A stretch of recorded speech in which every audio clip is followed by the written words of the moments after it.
Hello and welcome back to the show. Over the past month, a crisis has been developing in Eastern Europe as Russia begins mobilizing over 100,000 troops in multiple armored divisions along the eastern border of Ukraine. And it doesn't really take a genius to figure out why. It's pretty clear that Russia is, yet again, preparing to invade Ukraine without provocation and seize even more territory that isn't theirs from a sovereign nation that isn't them. They did this in 2014 when they invaded and illegally occupied Crimea. And now they're quite obviously preparing to do it again. Now, this latest blatant act of Russian aggression should concern absolutely everyone who wishes to preserve freedom and stability in Eastern Europe. And absolutely no one, least of all the so-called anti-war movement, who constantly whine about imperialism and warmongering, should be making excuses for Russia, trying to whitewash their blatant imperialist acts of aggression against a democratic and sovereign nation. But of course, the anti-war movement is anything but anti-war. Oh no, they don't give a shit about imperialism when it's Russia doing the invading. Oh no, they only want to smear the United States and its allies. Because that is essentially what the anti-war movement is today. An anti-American hodgepodge of fifth-column isolationist hacks who would sell their own mothers to sex traffickers if it meant that they could ignore atrocities occurring around the world. And one of these rancid, slimy insects is, of course, Tucker Carlson. Last night, old Tuckface went on another one of his whiny tantrums, shrieking about warmongers and endless wars, and bending over backwards to whitewash, defend, or dismiss Russia's blatant acts of aggression against Ukraine. Let's take a look. Good evening and welcome to Tucker Carlson. Tonight, here's something all of us need to begin to internalize. Just because something seems far-fetched or it seems crazy or it seems totally destructive to core American interests, doesn't mean the U.S. government won't do it. That's the main lesson of the moment we're living in. So with that in mind, do not discount, no matter how far-fetched it may seem, a hot war with Russia. Yes, that is a lunatic idea. There is nothing we could possibly gain from a military confrontation with Vladimir Putin, and there's very much we could lose, including, of course, many thousands of American lives. Now, Tucker actually he ironically makes a good point here. There is nothing to gain from a war with Putin, and that is precisely why the United States should send troops to Ukraine. Because Russia also knows that there's nothing to gain by a war with the United States. So if we put troops in Ukraine, that would, more than anything, serve as a massive deterrent to any acts of Russian aggression against Ukraine. I've long said that Ukraine should be made a member of NATO to act as yet another deterrent against Russia. But they're not at the moment, so I think for the time being, we should absolutely send troops to Ukraine. Of course, that's not Tucker's takeaway. Tucker is trying to claim that any act of us standing up to Russia would elicit war with them. But that's simply not the case. Russia is counting on us not doing anything, so that they can take Ukraine without fear of recompense. But that doesn't mean Joe Biden won't do it. Biden is unpopular, he's incompetent, and he's desperate. But more than anything, Joe Biden is weak. Oh, I agree, Tucker. Joe Biden is weak, but it's not because he won't listen to his advisors. If anything, his disastrous withdrawal from Afghanistan has shown that he doesn't listen to anyone who voices concerns about his actions, or in this case, inactions. If anything, Joe Biden will probably never consider intervention for any crisis on the world stage, even if it really calls for it. He's weak because it's very likely he won't send troops to Ukraine, even though Ukraine has asked us to send troops there to protect them from Russian invasion. Of course, and Biden has refused to commit to that. Biden has instead tried to rely on sanctions, the exact same thing that Obama did in 2014, which failed miserably. Russia annexed Crimea, they're launching a proxy war in Donbass, and it looks like they're about to actually flat out invade Ukraine, and Putin is counting on the fact that we didn't intervene last time and that we're not going to intervene this time. He sees the weakness that Joe Biden displayed in Afghanistan, and he's taking advantage of it. So you're right, Tucker, Joe Biden is weak. But he's weak because he's agreeing with you. He is a pawn of his staff and the hard-eyed ideologues who surround him. Russia is currently involved in a border dispute with neighboring Ukraine. Many of Biden's closest aides are pushing the United States to get involved militarily. Now, among the many, many ironies here is that the Ukraine crisis was largely created by Joe Biden's own aides and many people like them throughout all levels of the U.S. government. What an incoherent cavalcade of bullshit. Joe Biden's aides created the border crisis between Ukraine and Russia. No, this is the product of multiple factors. It's a lot more complicated than that. This was created from ethnic tensions with ethnic Russians living in Ukrainian territory. It also has a lot to do with the collapse of the Soviet Union in 1991, which caused Russia to lose a lot of territory, and which it's pretty obvious Putin is trying to get back. He's trying to rebuild the Soviet Union and take back the lost territory. So no, this has nothing to do with Joe Biden's aides. And if he's trying to take the angle of, oh, they're making a crisis out of nothing, bullshit. This has been going on for decades. Ever since the Soviet Union collapsed, relations between Russia and Ukraine have soured. They've never, ever cooled down. There have been border conflicts, insurgencies, ethnic disputes ever since Ukraine became independent. So here's the Russian position. For Russia, the core question is NATO. NATO is the post-war military alliance created in 1949 to keep the Soviets from invading Western Europe, and it worked pretty well for about 40 years. But the Soviet Union has not existed in more than 3 decades. It's part of history now. And yet NATO very much lives on, better funded than ever. It is an army without a purpose. Gee, it's almost like that wasn't the only reason that NATO was formed. Yeah, it was created to protect Europe from the Soviet Union, but just because the Soviet Union's gone doesn't mean that NATO should be gone too. We have a really good reason to keep NATO around because Russia is acting aggressively towards the rest of Europe. They already conquered Crimea. They're trying to take over Donbass by waging a proxy war. And now they're preparing to invade Ukraine. That is precisely why NATO was formed in the first place, because the Soviet Union was doing the exact same thing. And so Tucker is playing semantics, and it's failing miserably. So at this point, NATO exists primarily to torment Vladimir Putin, who, whatever his many faults, has no intention of invading Western Europe. How do you know that, Tucker? Do you talk to Putin? Do you get it? We don't know what he's trying to do, but given his history, given the fact that he took over Crimea in 2014, it seems very, very likely that he is trying to invade, that he is preparing to invade the rest of Ukraine, especially since the United States did nothing the last time he invaded Europe when he took Crimea. So, no, Tucker is trying to whitewash and dismiss all of the serious red flags that Russia is showing in Europe, and I don't understand how he can do that. Any person who looks at the situation should be immensely alarmed by what's going on. Vladimir Putin does not want Belgium. Nobody said Putin wanted to invade Belgium, but he wants to invade Ukraine. That much is obvious, and that is just as bad. Ukraine is a sovereign nation, a democratic nation, and they have a right to sovereignty, they have a right to self-defense, and we should absolutely assist them in countering Russian aggression. We absolutely should do that. He just wants to keep his western border secure. That's why he doesn't want Ukraine to join NATO. And that makes sense. Imagine how we would feel if Mexico and Canada became satellites of China. Yeah, but if they became satellites of China, would we invade, say, Vancouver? Would we invade Baja California? No, we wouldn't do that because that's not part of our border. Crimea was not part of Russia's border. Donbass is not part of Russia. So our concern isn't that Putin's trying to secure his own border. Our concern is that he's trying to invade another country, in essence, cross the border of another country. I can't believe this has to be explained to Tucker Carlson. Any person with half a brain cell could understand what's going on here. We wouldn't like that at all. In Russia's case, this is an existential question.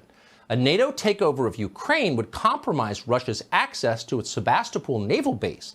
That's the site of the Russian Black Sea Fleet and one of the country's only connections to international waters. Except international waters aren't being blocked by NATO or any other country. International waters are just that, international waters. Russia can still send troops into international waters. As long as they don't cross over into the maritime border of another country, they can operate wherever they damn well please. In the words of Russia scholar Richard Sakwa, if Russia lost the Sevastopol naval base, It would be, quote, the biggest military geopolitical defeat of Russia in the last 1,000 years. So for Vladimir Putin, that's unacceptable. It's a disaster. He cannot let it happen. He will not let it happen. But for the United States, and this is the main point here, there would be no benefit either. The United States would gain precisely nothing from taking over Ukraine. Why would we want to do that? Except that's not what Ukraine is asking us to do. Ukraine is not asking us to take them over, and that's not how NATO alliances work. NATO doesn't take over the countries who become members. It is a mutual alliance of people who agree to come to each other's aid if one of them is attacked. So, and no, the United States is not going to take over Ukraine. All Ukraine is asking us to do is to deploy troops to help them deter Russian aggression, and that's something that's absolutely reasonable and we should absolutely do. At best, we'd be driving Russia, and we are in fact, deeper into the arms of the government of China. And that would be a disaster for the United States and a disaster for the world. So why are we doing this? Why is the U.S. government pushing Ukraine to join NATO? Well, God knows why. But we are doing this. Both parties are doing this. The neocons around Joe Biden are for it, of course, as they are for every sinister and stupid idea. Yeah, the neocons are running Joe Biden. Yeah, that must be why he abandoned over 40 million people to be slaughtered by the Taliban and allowed the Taliban to take over Afghanistan and reinstall their theocratic dictatorship. That must be why we're doing nothing to combat Bashar al-Assad or nothing to combat the military government in Myanmar. Yeah, that's exactly what neocons are. What an absolute cavalcade of nonsense. But so is former Secretary of State Mike Pompeo, a smart man. So is Ohio Senator Rob Portman. So are many Republicans. So this is a bipartisan sort of insanity. You know, it's funny that Tucker Carlson thinks that bipartisanship is indicative of insanity. This is something that absolutely should be bipartisan. The safety and security of Europe from Russian aggression should not be a partisan issue. And it's anything but insanity. Opposing efforts to contain Russian aggression is insanity. And Tucker Carlson is insane. The question is, can Joe Biden stand up to it? And the answer is, come on. Biden has always been more lobbyist than leader. He says what he's told to say. Once it was the credit card companies in Delaware that wrote his scripts. Now it's the neocons at the State Department. It's the same idea. Again with the neocon card. Tucker, Joe Biden is far from a neocon. In fact, he's more an isolationist than he is a neocon.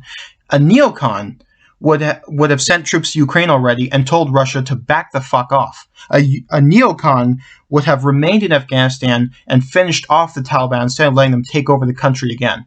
A neocon would have intervened to overthrow the military government in Myanmar and reinstall the democratically elected government that was toppled. Joe Biden is anything but a neocon. Joe Biden is an isolationist and a non-interventionist. Biden spoke today with Vladimir Putin by video call, and according to the White House, he informed the Russian leader that the United States plans to control Ukraine no matter what. Secretary of State and struggling pop musician Tony Blinken repeated that message. He threatened to send American troops there. Absolutely, completely false. The video call was actually released by Russian state television, and even through their editing of it, their selective editing, it was clear that Biden was threatening nothing more than just sanctions. Sanctions which are the bare minimum to combat Russian aggression. We tried sanctions over Crimea. That didn't help. That didn't do a damn thing. All it did was just get the anti-war movement's panties in a twist, and Russia still took over Crimea without any repercussions whatsoever. Here's Tony Blinken's spokesman. If Russia chooses to fail to de-escalate, if Russia chooses to move forward with any plans it may have developed to continue its military aggression or to aggress militarily upon Ukraine, to violate Ukraine's sovereignty, its independence, its territorial integrity, we and our allies would be prepared to act. We would be prepared to act resolutely. These such children. Oh yes, how childish it is to want to defend a free and democratic sovereign country from Russian aggression.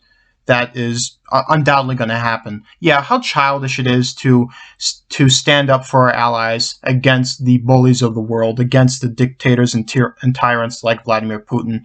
Yeah, that's childish. You know what's adult, though? A sensible adult policy would be to completely abandon Ukraine to the wrath of an imperialist, aggressive power like Russia and just sit back in our ivory towers and watch the world burn, doing nothing even though we have the power to make a difference. That's exactly what sensible, reasonable adults do. They ignore their obligations. They ignore cries for help. They don't stand up for anyone who's in trouble or who needs assistance. Fuck you, Tucker. That's really all I can say. Fuck you. Ukraine's territorial integrity. That's the concern. That's what this is really about, they're telling us. Because if there's one thing the Biden White House cares about, it's secure borders, at least in Eastern Europe, where borders are not racist. Oh my God, I forgot just how much of a schmuck this guy is. Our southern border is actually pretty secure. We're not on the verge of being invaded by Mexico. We have immigrants coming over there fleeing for their lives from gang violence, from cartels, from poverty, and they're trying to find a home here, and people like you just want to kick them out, which is typical of isolationist cucks like you, really. So, no, there is no comparison between the U.S.-Mexico border and the Russia-Ukraine border. Mexico isn't building up troops on our southern border preparing to launch a military invasion of Texas. If they were, sure, I would support putting troops on our border. And I hope you would too, but honestly, I don't know. So, yeah, anyway, this comparison is just asinine, it's stupid, it's racist, and it's exactly what I should have expected to come from this walking turd. Ukraine's borders must be defended. It would be immoral to open those borders to the world and allow, say, tens of thousands of unemployed Haitians to pour across. We can't allow that. In fact, we will send American troops to Ukraine to prevent that. Open borders are only permitted in Texas, Arizona, and California, and anywhere else that potential Democratic voters might arrive uninvited from the third world. But Ukraine, no. Oh, and the racist screed just continues. Oh, you don't want all those unemployed Haitians coming in there. Why the fuck not? Why not? If we can provide them help, why not let them in? Why not? Oh, right, because you're a racist. And I know that term has been thrown around so much it's losing any meaning, but really, that's what Tucker Carlson is. He is a racist. He is a white nationalist. And if his lack of concern for other democratic nations didn't tip you off about that, then this screed certainly should. Ukraine is a God-given right to territorial integrity, and American soldiers will die to defend that territorial integrity. That's our official position as a country. Now, according to CNN, we must stop these Russian attacks on the sacred borders of Ukraine, because if we don't stop them, what we could have here is what CNN is calling a dire security situation. Now, that phrase apparently comes from Joe Biden's Undersecretary of State, Toria Nuland, who, according to CNN, gave a, quote, gloomy briefing to U.S. senators last night. Now, Toria Nuland is strongly in favor of war with Russia. What's amazing is that anyone, anywhere, is still listening to her. What another absolute avalanche of bullshit. Nobody wants war with Russia, Tucker. We're trying to prevent a war with Russia. We're trying to deter Russia from invading Ukraine, an act which would cause a war to develop. We are trying to prevent war from breaking out. People like you, actually, would let war break out because you're too much of a coward to actually stand up to Vladimir Putin and Russian aggression. And Putin is counting on that. He's counting on us not doing anything so that he can wipe out his enemies in Eastern Europe and face no repercussions for it. If we sent troops to Ukraine, that wouldn't start a war. That would prevent one. No serious person could take Victoria Nuland seriously. She's a joke. Not only is she obviously unimpressive as a person, ask anyone who knows her, and she's not especially pro-American, by the way, she was one of the architects of the disaster in Iraq. So why is Toria Nuland still talking about foreign policy? Is the guy who designed Chernobyl still building nuclear reactors? Probably not. Only in Washington, where failure is assiduously rewarded, could someone like Victoria Nuland still wield power, which she absolutely does. It's scary when you think about it. Toria Nuland is driving our Ukraine policy, which of course is being justified by our broader support for, quote, democracy. Now keep that in mind as you listen to this. This is the same Toria Nuland who was caught on tape several years ago scheming about how to end democracy in Ukraine. Here's Nuland in a leaked audio recording plotting the overthrow of Ukraine's democratically elected president. Listen as Nuland rattles off a list of potential puppets to install in place of the democratically elected president. I think Yats is the guy who's got the economic experience, the governing experience. He's the guy, you know, what he needs is Klitsch and Tony Book on the outside. He needs to be talking to them 4 times a week, you know. I just think Klitsch going in, he's going to be at that level working for Yatsenyuk. It's just not going to work. Yeah, no, I think that's right. Okay. Now, I've noticed Tucker took this clip entirely out of context. Now, I actually don't know where the full audio of this is. I searched for it. I actually couldn't find it. But I highly doubt that a U.S. government official will be openly musing about toppling a government on a recorded phone call. So I'm willing to bet that Tucker took this out of context.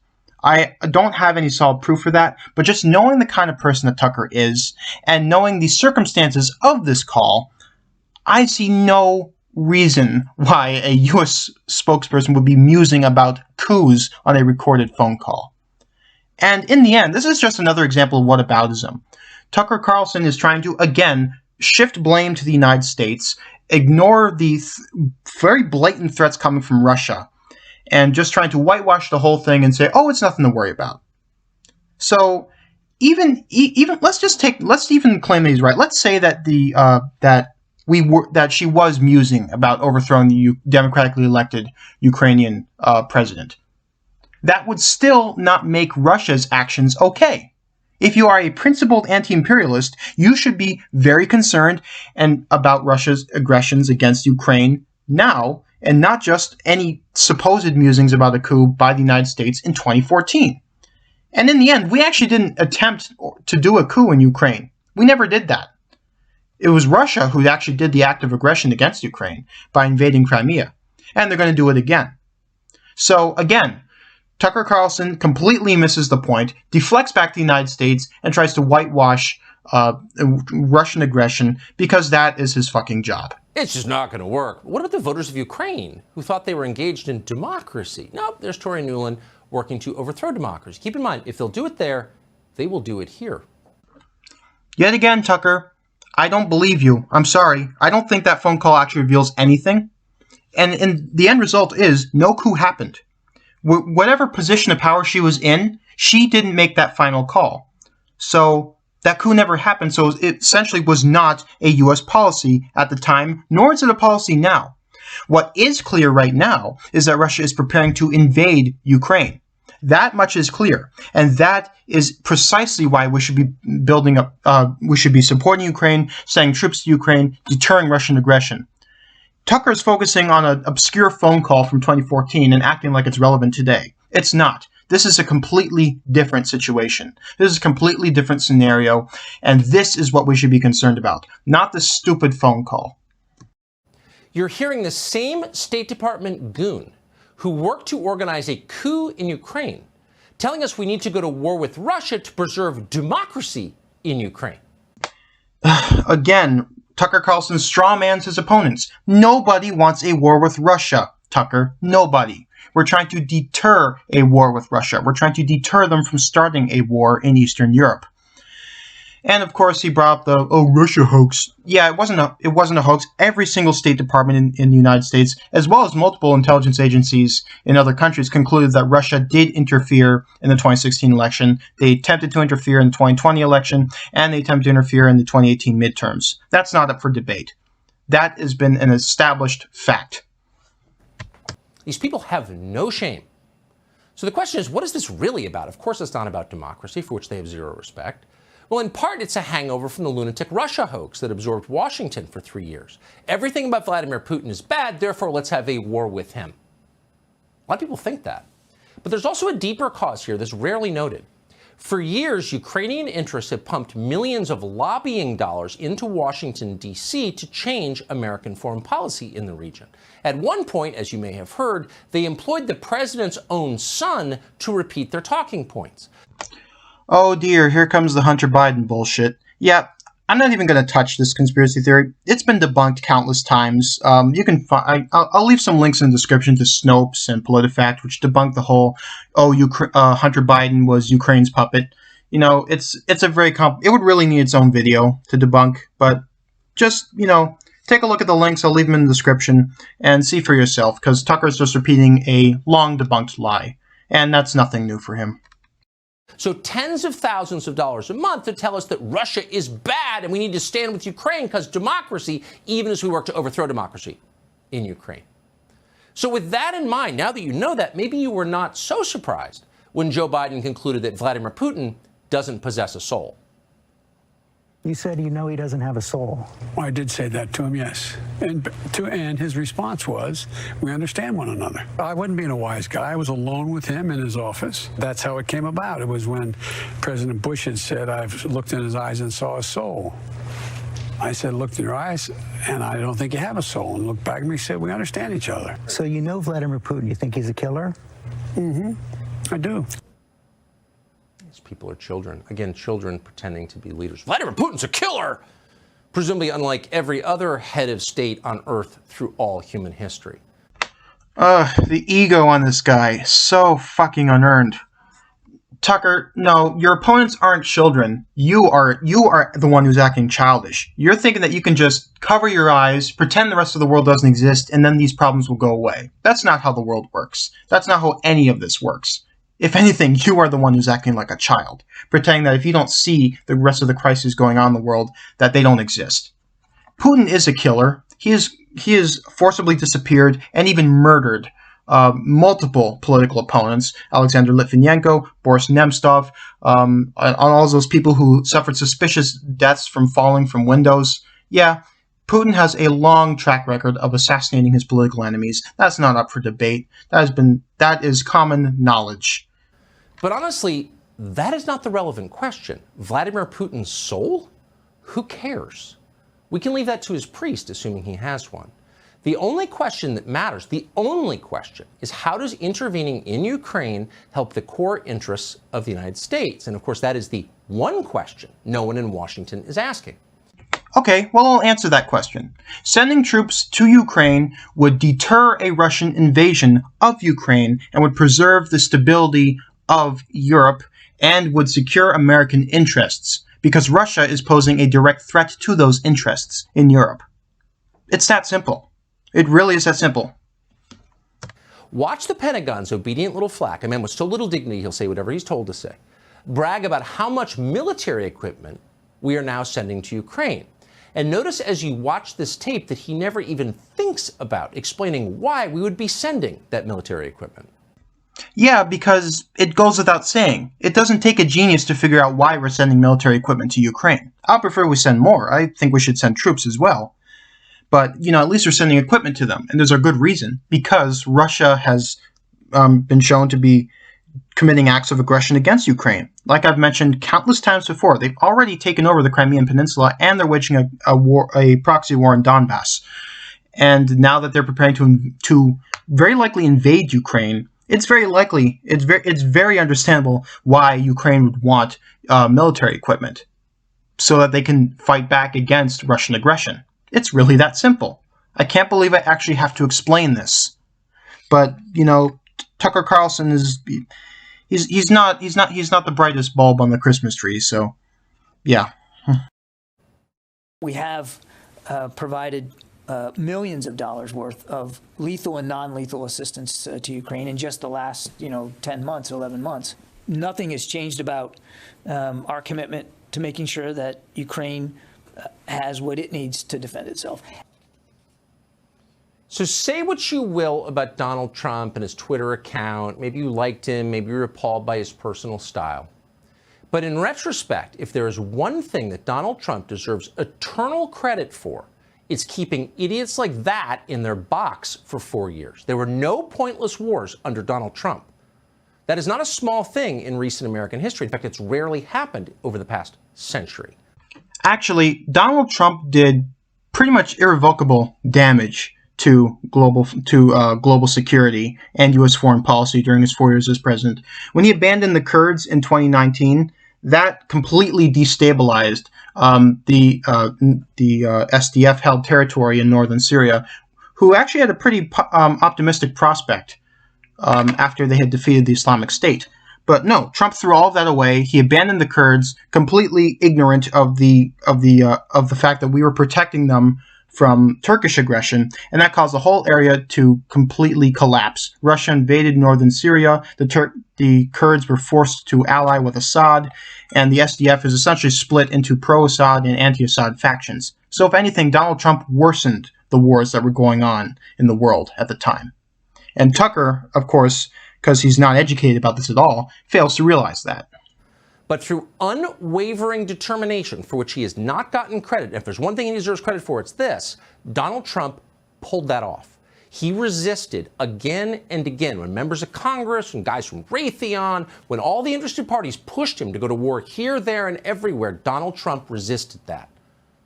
And in Washington, above all, they hated him for that. No, I'm pretty sure the people in Washington hated him because he was a populist demagogue who spread countless conspiracy theories, had a haphazard policy on pretty much everything, and tried to overthrow the American government because he lost a free and fair election. I think that's why people in Washington actually hated him, because he unleashed a mob on the Capitol that tried to hang them. Yeah, I think that's more likely reason. Not that he didn't start any more wars, which is itself a ridiculous thing to give him credit for. Yeah, Trump didn't start any more wars, but he certainly worsened the ones that were going on. In the end, they impeached him for it. No, Tucker, they impeached Trump for, one, withholding aid to Ukraine because he wanted them to dig up dirt on his political opponent, so trying to solicit foreign interference in the American election, and they impeached him again for attempting to overthrow the United States government because he lost a free and fair election. That's why we impeached him. We didn't impeach him over his non-interventionist foreign policy. We impeached him because he consistently showed a complete disregard for the rule of law in the United States and showed himself to be anti-democratic, an authoritarian, and a wannabe tyrant.